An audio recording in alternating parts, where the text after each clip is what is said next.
Au cœur du village de Franleu, une mélodie qui nous transporte non pas aux États-Unis, mais dans ce véritable saloon.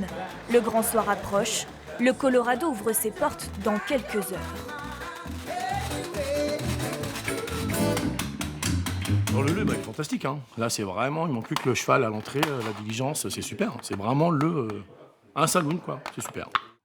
C'est l'œuvre de Philippe Tachevin, passionné par les États-Unis. Il a tout construit, chiné, décoré pour créer un club de danse country il y a 20 ans, mais qui n'a pas survécu à la crise du Covid.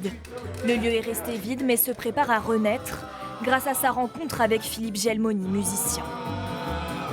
On a discuté, je lui ai dit que j'avais un saloon et puis il est venu voir et puis quand il est rentré, il était scotché quoi.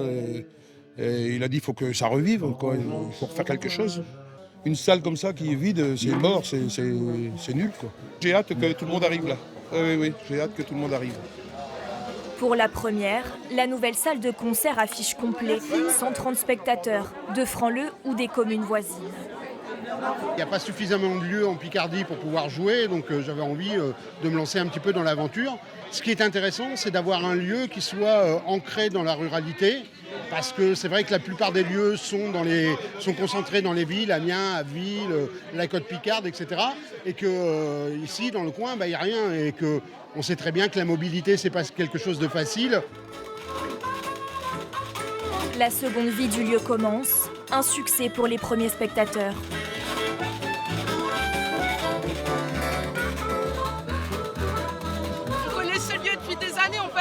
On a toujours cru que c'était la maison de Lucky Luke. Franchement, ça fait super plaisir. Ça permet de bouger au plus proche de chez soi sans devoir faire 30 minutes de route pour passer une soirée concert, apéro avec les amis. Vraiment, c'est un vrai régal. Ça fait plaisir. Dans les campagnes, on fait toujours vraiment beaucoup de kilomètres pour pouvoir s'amuser.